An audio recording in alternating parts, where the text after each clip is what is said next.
Nadia Bouillet, bonjour. Merci d'avoir accepté cette interview. On aurait aimé, bien sûr, que vous veniez dans notre belle Bretagne, mais vous êtes en déplacement, je crois, le 3 décembre.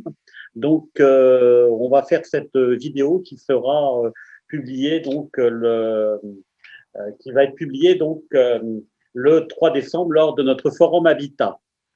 Alors, la première question, c'est Action Logement Groupe a réagi très vite dès le 20 mars en prenant et en développant des mesures très concrètes concernant les salariés en grande difficulté, l'accès au logement temporaire, l'accès au logement social, les prêts, les aides financières. Pouvez-vous nous décrire ces mesures ? Oui, tout à fait. Alors déjà, merci beaucoup pour cet échange. J'aurais aimé être avec vous, mais la joie de la dématérialisation permet quand même cet échange ensemble. Dès la crise sanitaire et le confinement, les partenaires sociaux d'Action Logement ont effectivement pris la mesure de ce que ça représentait pour les salariés et pris un certain nombre de décisions pour accompagner les salariés et l'ensemble aussi du secteur pour traverser au mieux cette période avec un rôle qu'on a voulu jouer, qui est ce rôle d'amortisseur, on va dire, dans ces moments de crise.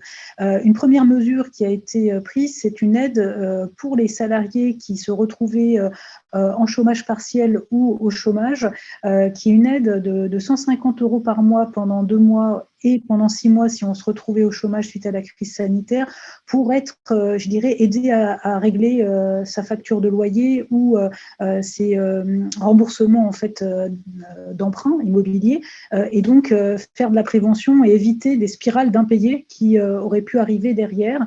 Et cette aide, elle a été mise en place très rapidement après juste après le confinement.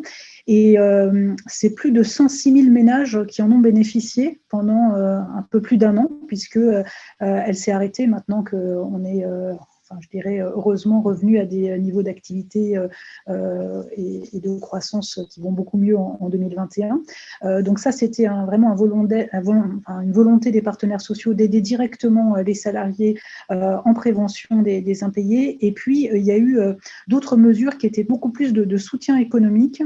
Déjà, par rapport à la problématique de l'activité économique, on nous a demandé, je dirais, au sein du groupe, de toutes les entités du groupe, toutes les filiales immobilières, aussi Action Logement Service, de régler au plus tôt tous nos fournisseurs pour ne pas rajouter des difficultés.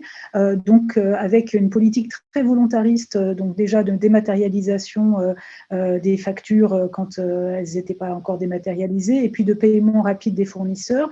Et pour aider à la reprise des chantiers, on a eu beaucoup de difficultés sur certains chantiers, parce que le fait d'arrêter un chantier et de le reprendre, ça génère des surcoûts.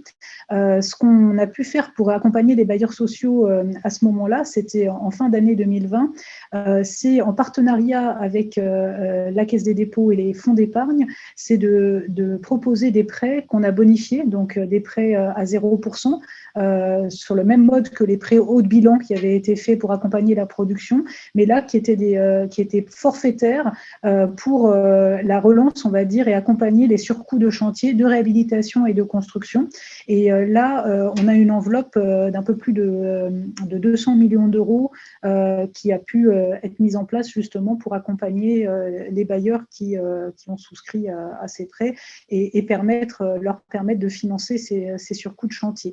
Donc ça, c'est un ensemble de mesures, je dirais, liées à la crise sanitaire.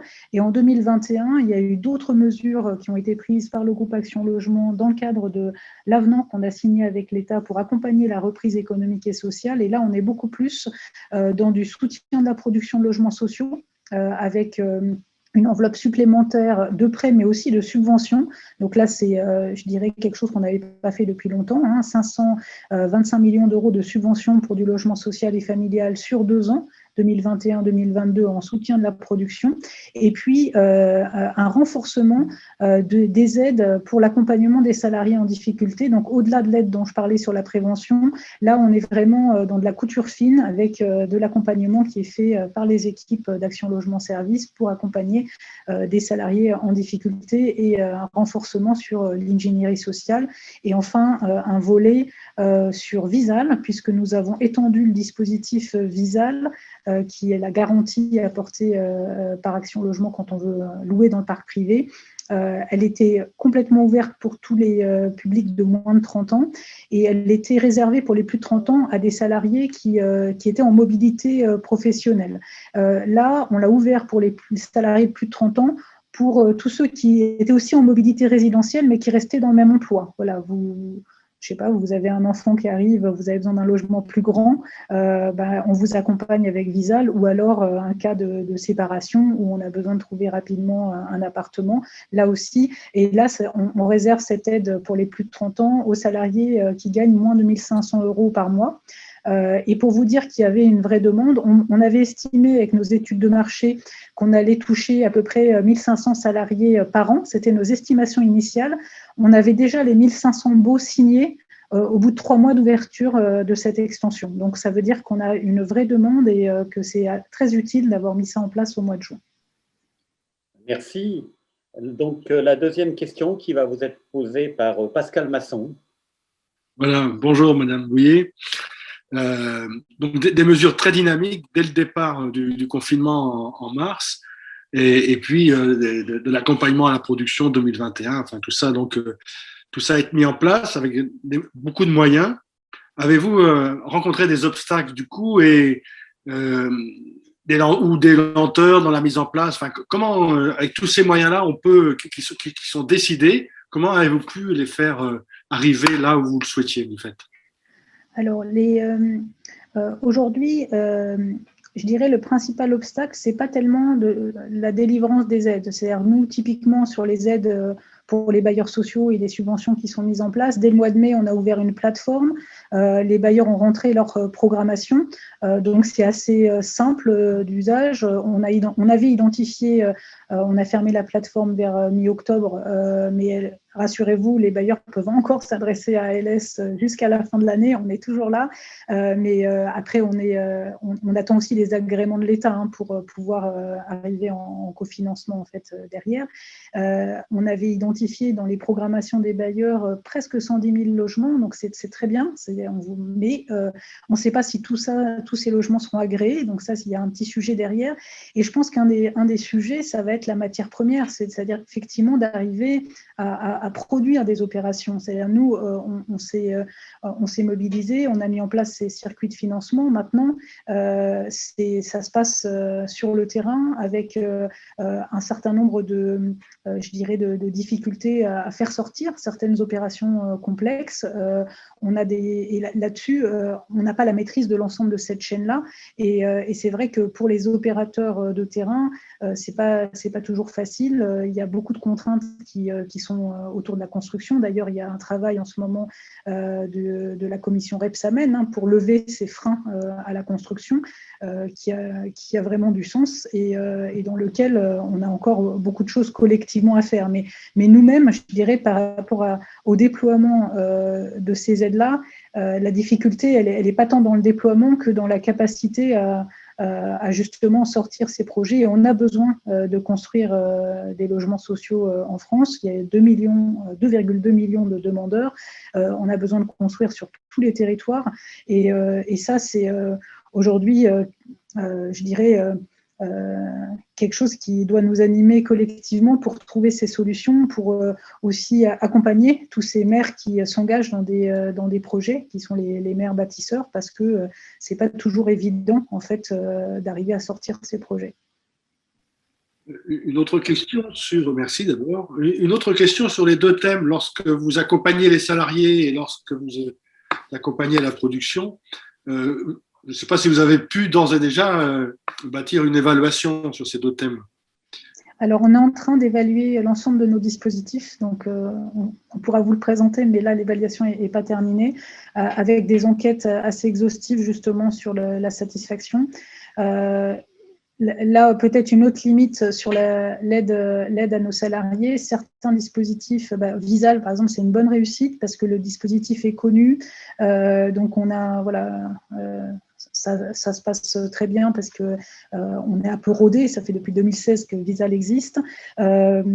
On a d'autres dispositifs où on a connu, là, nous, des difficultés, effectivement, je dirais, d'accès à ces dispositifs avec quelques difficultés à accéder sur la plateforme. Donc, vous voyez, et donc ça, c'est aussi un sujet sur lequel il faut qu'on soit dans l'accompagnement, puisqu'on a beaucoup de choses qui se font en numérique aujourd'hui, et donc il faut qu'on puisse accompagner nos salariés. Mais quand on parle de l'accompagnement social des salariés, des aides à l'accompagnement social, elles se font avec un accompagnement humain.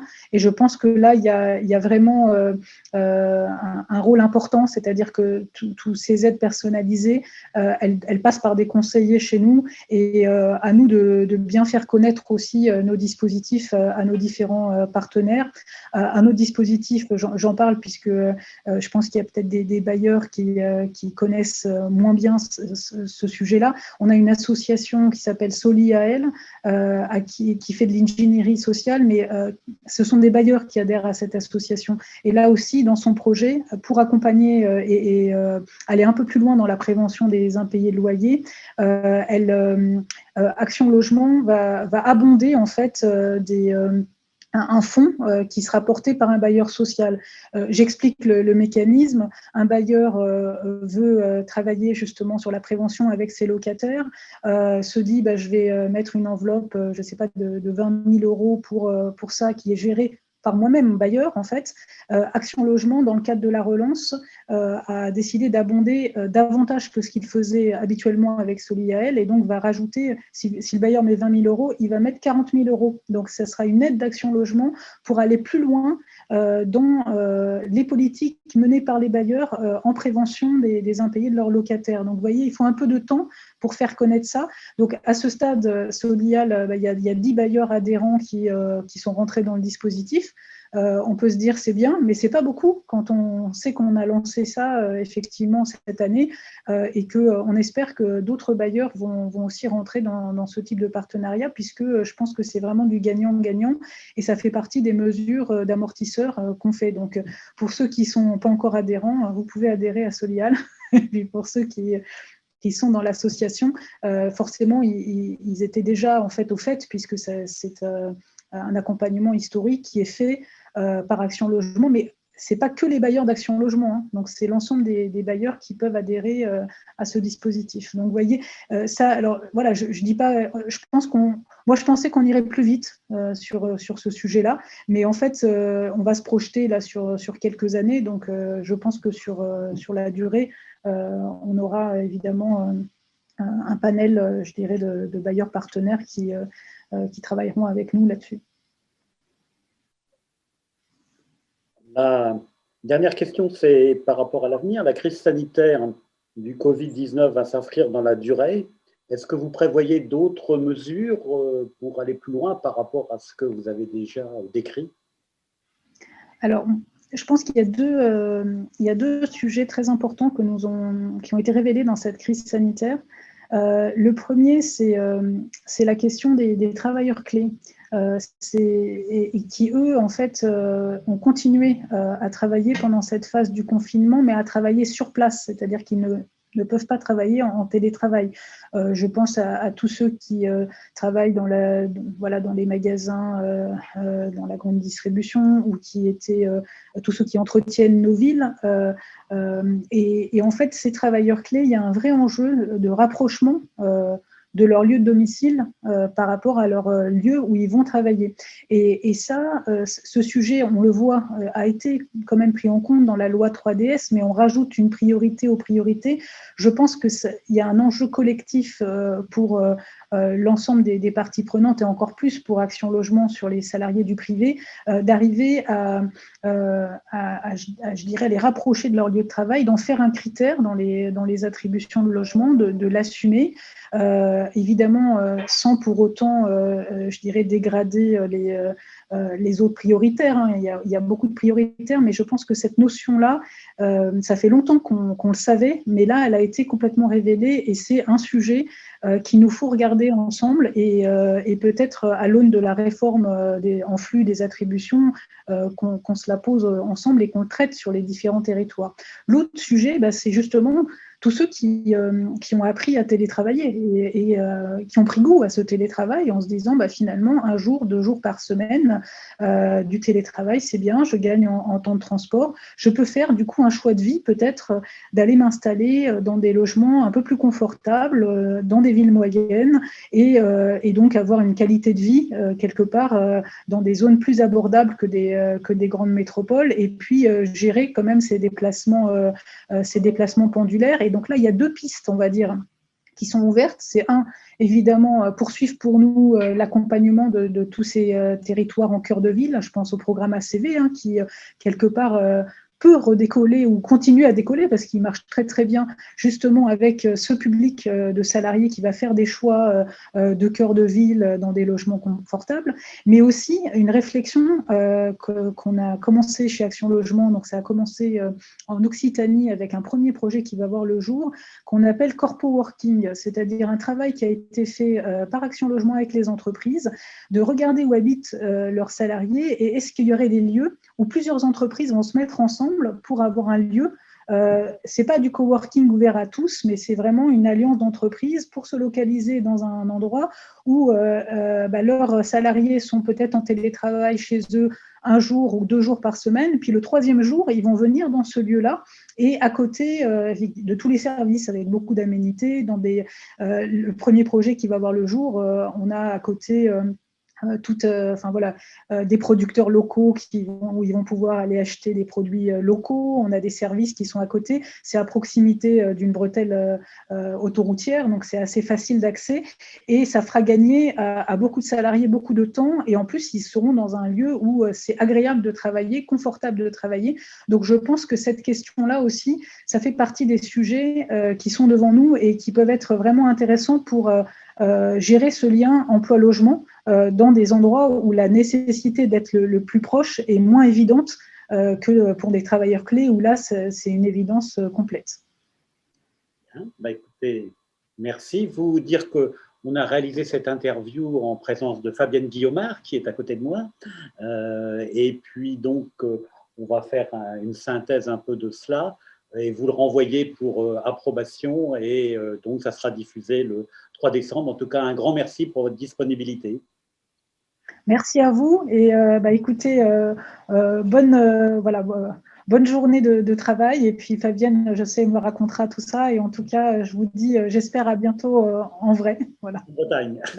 En Bretagne, bien sûr. Au revoir. Au revoir.